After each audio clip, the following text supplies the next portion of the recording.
ناظرین، اسرائیل نے کہہ دیا ہے کہ مسجد اقصی میں کوئی بھی نماز ادا نہیں کرے گا، جبکہ شمالی غزہ کے کئی علاقوں میں اسرائیلی طیاروں کی شدید بمباری جاری ہے، جہاں سکولوں، رہائشی عمارتوں اور اسپتالوں پر بم برسائے جا رہے ہیں۔ میڈیا رپورٹس کے مطابق اسرائیلی حملوں میں زخمی ہونے والوں کی تعداد 30,000 سے زیادہ ہے۔ دوسری طرف اسرائیل نے شام کے شہر دمشق کی طرف گولان کی پہاڑیوں سے میزائل حملے کیے ہیں، جس کی تصدیق کرتے ہوئے شامی فوج نے دعویٰ کیا کہ اسرائیل کی جانب سے کیے گئے میزائل حملوں کو ناکام بنا دیا گیا ہے۔ دوسری جانب اسرائیلی حکام نے موقف اختیار کیا ہے کہ دمشق کے قریب حملوں کا مقصد حزب اللہ کے ٹھکانوں کو نشانہ بنانا تھا۔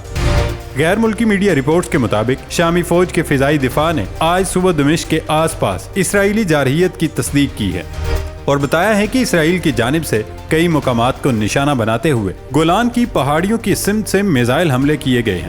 شامی فوج نے دعویٰ کیا فضائی دفاع نے زیادہ تر میزائلوں کو مار گرایا، لیکن اس حملے کے نتیجے میں کافی حد تک جانی اور مالی نقصان بھی ہوا۔ متعدد شامی فوجیوں کے جاں بحق اور زخمی ہونے کی اطلاعات ہیں، جبکہ متعدد عمارتیں بھی زمین بوس ہو چکی ہیں۔ رپورٹ کے مطابق اسرائیل نے طیاروں کے ذریعے گولان کی پہاڑی سلسلے کے اطراف سے حملے کیے۔ ان نئے حملوں کے نتیجے میں ان علاقوں کو نشانہ بنایا گیا جہاں حزب اللہ کے ہیڈ کوارٹر اور فوجی تنصیبات موجود ہیں۔ 2023 کے آغاز سے اب تک 52 مرتبہ شام میں اسرائیلی حملوں کی نشاندہی کی گئی۔ سیرین آبزرویٹری فار ہیومن رائٹس کے مطابق ان حملوں میں سے 37 فضائی حملے اور 15 زمینی حملے شامل ہیں، جن میں تقریباً 106 اہداف کو نقصان پہنچا ہے، جن میں گولہ بارود کے ڈپو، فوجی ہیڈ کوارٹر اور گاڑیاں شامل ہیں۔ ان حملوں کے نتیجے میں 96 شامی فوجی ہلاک اور 112 زخمی ہوئے۔ دوستو، اس وقت غزہ میں مکمل کمیونیکیشن بلیک آؤٹ کے باعث اقوام متحدہ بھی غزہ کی ترسیل سمیت اپنی دیگر امدادی سرگرمیاں روکنے پر مجبور ہو گیا۔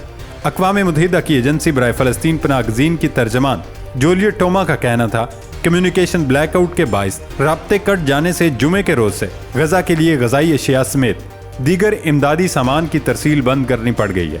غیر ملکی خبر ایجنسی سے بات کرتے ہوئے جولیٹ ٹوما کا کہنا تھا کمیونیکیشن بلیک آؤٹ میں توسیع کا مطلب غزہ میں انسانی ہمدردی کی بنیاد پر جاری امدادی سرگرمیوں میں تعطل کی توسیع کرنا ہے۔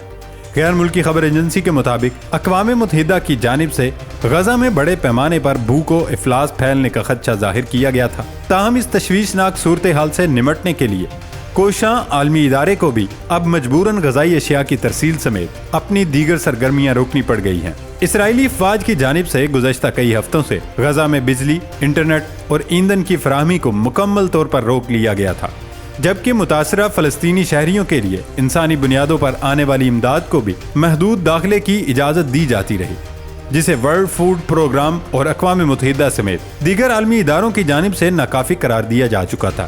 حالیہ رپورٹ کے مطابق غزہ میں مکمل کمیونیکیشن بلیک آؤٹ کے باعث وہاں امدادی سرگرمیوں میں مصروف عالمی اداروں سمیت غزہ کے 23 لاکھ سے زیادہ شہری محصور ہو کر رہ گئے۔ ان کا دوسری دنیا سے رابطہ مکمل طور پر کٹ چکا ہے۔ ادھر امریکی سفارش پر اسرائیل نے غزہ میں اقوام متحدہ کو ایندھن کی بہت ہی قلیل مقدار 60,000 لیٹر روزانہ مہیا کرنے کی حامی بھر لی، لیکن وہاں روزانہ کی بنیاد پر کم از کم 1,20,000 لیٹر ایندھن کی ضرورت ہے۔ بنیادی ضروریات روکنے کے علاوہ اسرائیل نے اس جمعے کو بھی فلسطینیوں کو مسجد اقصی میں نماز جمعہ نہ ادا کرنے دی۔ نمازیوں نے مسجد کے احاطے میں نماز پڑھی، لیکن انہیں مسجد اقصی میں داخل ہونے نہیں دیا گیا۔ عرب میڈیا کے مطابق اسرائیلی فورسز نے مقبوضہ بیت المقدس میں اور مسجد اقصی کی جانب جانے والے اہم راستوں اور گزرگاہوں کو بند کر دیا تھا۔ مقبوضہ بیت المقدس میں اسرائیلی فورسز کی سخت پابندیوں کے باعث مسجد اقصی میں جمعہ کی نماز میں صرف 4,000 کے قریب نمازی شامل ہو سکے۔ ناظرین، آپ کو یہ بھی بتا دیں فلسطین کی غیبی امداد جاری ہے۔ اب تو نیا بن لادن بھی آ گیا اور اس کا اقرار خود اسرائیلی کر رہے ہیں۔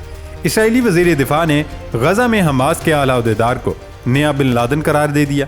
وزیر دفاع غزہ میں اسرائیل کے فوجی حملے کو امریکہ سے دہشت گردی کے خلاف جنگ قرار دینے کے مطالبہ کرنے والے ایک اور اسرائیلی اہلکار بن گئے۔ ایک سوشل میڈیا پوسٹ میں اسرائیلی وزیر دفاع نے غزہ میں حماس کے اعلیٰ عہدیدار یحییٰ سنوار کا موازنہ القاعدہ کے سابق رہنما اسامہ بن لادن سے کیا۔ وزیر دفاع نے مسلح افواج کے وزیر سبسٹین لیکورنو سے ملاقات کے بعد ایکس پر پوسٹ کیا۔ وزیر دفاع نے کہا کہ یحییٰ سنوار نیا بن لادن ہے، ہم اسے ڈھونڈ نکالیں گے اور ہم فتح حاصل کریں گے، جبکہ مزید مدد کے اشارے بھی دیکھیں کہ ایران کے قدس فورس کے سربراہ نے اسرائیل سے جنگ میں حماس کی ہر ممکن مدد کا اعلان کیا۔ میڈیا رپورٹس میں بتایا گیا یہ پیغام برطانوی خبر رساں ادارے रॉयटर्स की रिपोर्ट के ठीक एक दिन बाद सामने आया, जिसमें कहा गया था कि ईरान के सुप्रीम लीडर आयतुल्लाह खामनेई ने इस माह के शुरू में हमास के सरबराह को वाज़ेह पैगाम दिया था कि ईरान फ़लस्तीनी ग्रुप की जानिब से इसराइल के साथ जंग नहीं करेगा, जबकि हमास तर्जमान ने इस रिपोर्ट की तरदीद की थी। अब तो गैर मुस्लिम कुव्वतें भी फ़लस्तीन के हक में सबसे आगे हैं। जनूबी अफ्रीका ने इसराइल के खिलाफ बैनुल अक़वामी फौजदारी अदालत में शिकायत दर्ज करा दी। जनूबी अफ्रीका के सदर रामाफोसा का कहना है इसराइल गजा में जंगी जराइम और नस्ल कुशी का मुर्तकिब हो रहा है, जहां हजारों फ़लस्तीनी मारे जा चुके हैं और अस्पताल और अवामी इंफ्रास्ट्रक्चर तबाह हो चुके हैं। दोस्तों, आपके जहन में ज़रूर ये सवाल आ रहा होगा कि जनूबी अफ्रीका क्यों फ़लस्तीन के हक में हराबल दस्ते का काम कर रहा है, तो आज इसका जवाब भी आपको दे देते हैं। जनूबी अफ्रीका इन मुट्ठी भर अफ्रीकी ममालिक में शामिल हैं जो इसराइल और फ़लस्तीन दोनों के साथ सफारती ताल्लुकात बरकरार रखे हुए हैं। इसने फ़लस्तीन की आज़ादी की भरपूर वकालत करते हुए दो रियासती हल पर जोर दिया।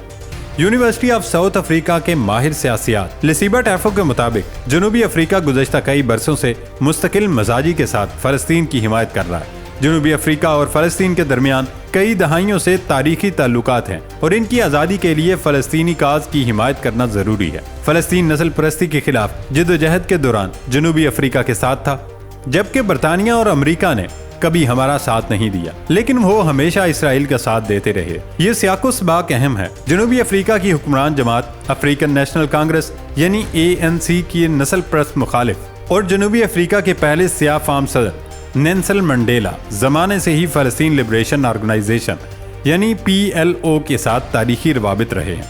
दोस्तों, इसराइल और फ़लस्तीन तनाज़े पर जनूबी अफ्रीका के मौक़िफ़ ने मुखालिफ सियासतदानों और यहूदी तंजीमों के दरमियान गहरी तकसीम पैदा कर दी है। हिज़्ब इख्तिलाफ की मरकज़ी जमात डेमोक्रेटिक अलायंस ने फ़लस्तीन की हिमायत और अपने सिफारतकारों को वापस बुलाने पर हुकूमत को तनकीद का निशाना बनाते हुए कहा, इससे इसराइल में मौजूद जनूबी अफ्रीकियों को कौंसलर खिदमात के बगैर खतरा लाहक हो जाता है।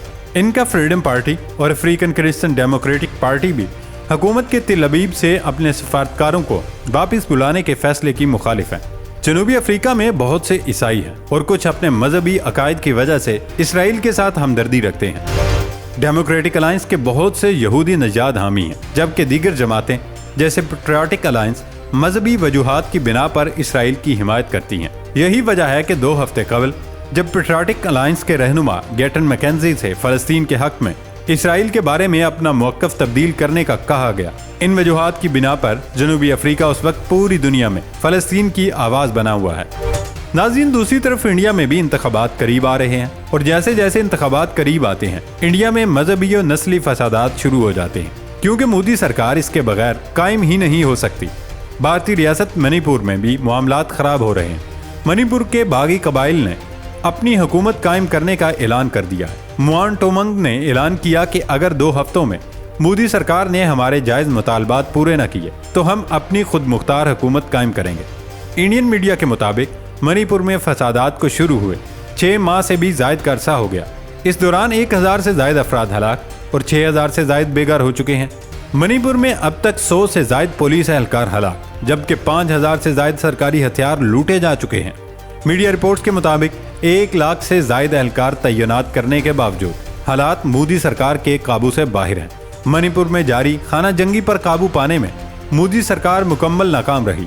नेशनल ह्यूमन राइट्स कमीशन के मुताबिक मोदी सरकार मणिपुर में जंग और पुरतशद्दुद वाक़यात ख़त्म करने में संजीदा नहीं है। अब हमें मोदी सरकार से कोई उम्मीद नहीं, इसलिए हम अपनी हुकूमत कायम करेंगे। मुजाहिरीन ने ऐलान किया कि हुकूमत के पास 2 महीनों का वक्त है। अगर हमारे मुतालबात पूरे न किए गए तो हम हिंदुस्तानी हुकूमत से अलहदगी इख्तियार कर लेंगे। भारतीय रियासत हरियाणा में एक बार फिर हिंदू मुस्लिम कशीदगी शुरू हो गई। ताज़ा वाक़यात में पूजा के लिए जाने वाली खवातीन पर पथराव का इल्ज़ाम लगाया है। भारतीय मीडिया के मुताबिक हरियाणा के नौ में पूजा के लिए जाने वाली खवातीन पर पत्थर फेंके जाने के बाद कशीदगी को दोबारा हवा मिल गई।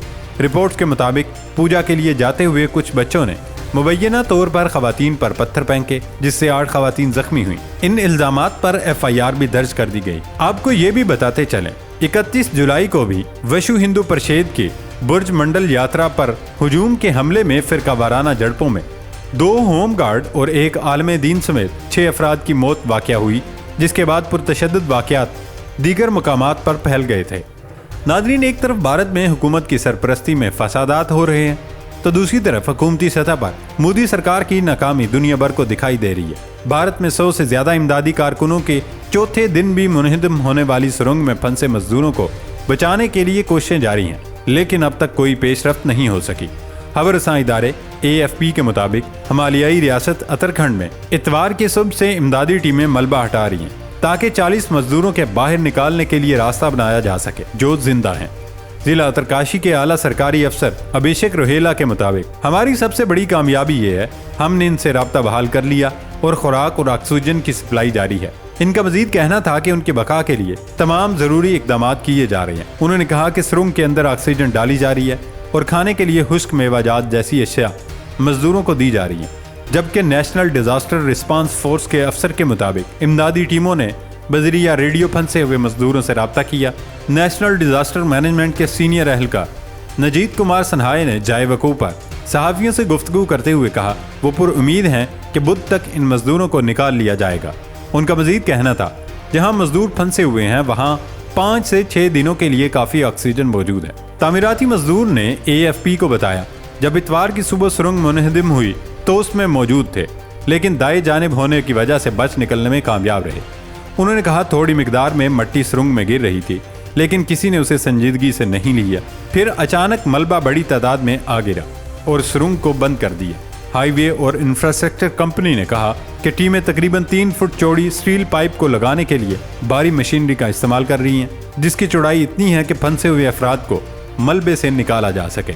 4.5 किलोमीटर तवील ये सुरंग सिलक्यारा और दंदल गांव के दरमियान तामीर की जा रही है ताकि हिंदुओं के 2 मुकद्दस तरीन मंदिरों उत्तरकाशी और यमुनोत्री को मिलाया जा सके।